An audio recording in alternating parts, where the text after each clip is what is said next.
भगवान की निंद्रा के समय भी भगवान को याद करता है, तो भगवान कभी सोते नहीं है। भगवान कोई सो थोड़ी न रहे। भगवान तो संसार को एक प्रकार से देखने के लिए अपनी आंखों को बंद करके तपस्या में लीन होते हैं, क्योंकि केवल एक विष्णु भगवान को ऐसा माना गया है कि विष्णु भगवान कभी नींद में नहीं जाते। क्यों? क्योंकि पालन करता विष्णु ही है, बाकी सभी तप में है। ब्रह्मा भी तप में रहते हैं, शंकर भी तप में रहते हैं। मुख्य तीन ही देव हैं, ब्रह्मा, विष्णु और महेश, और ये तीनों एक ही हैं।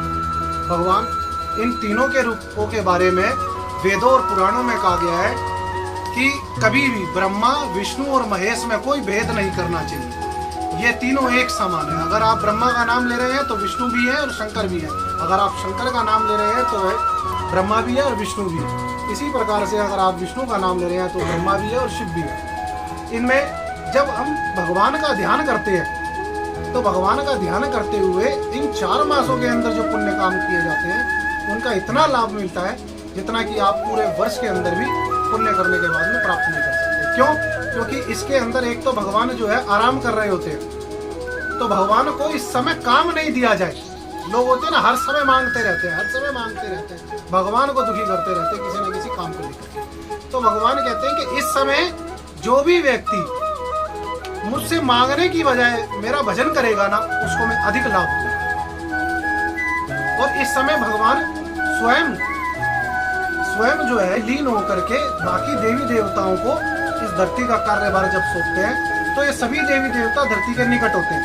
जब हम पुण्य कर रहे होते हैं तो ये सभी देवी देवता उस पुण्य को देख रहे होते हैं। और जब भगवान विष्णु जी जागते हैं तो पालनकर्ता को सारी बातें जाकर के बतलाते हैं कि देखो प्रभु, इन्होंने ये किया, इन्होंने ये किया, इन्होंने ये किया, इन्होंने ये किया। तो उनके कर्मों के अनुसार भगवान उठने के बाद में उनको वह फल जरूर देते हैं। तो बोलिए गुरु महाराज की।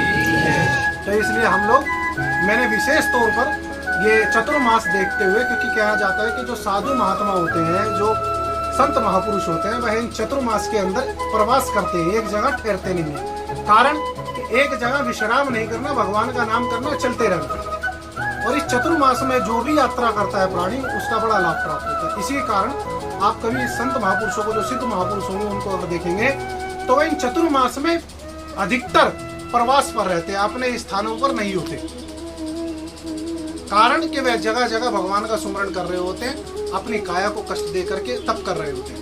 तो इसी प्रकार से अगर इसके बीच में अगर भजन और सुमरण और यात्रा की जाती तो उसका बड़ा पुण्य प्राप्त होता है। तो इस ये देखते हुए कि एक तो चतुर्मास है,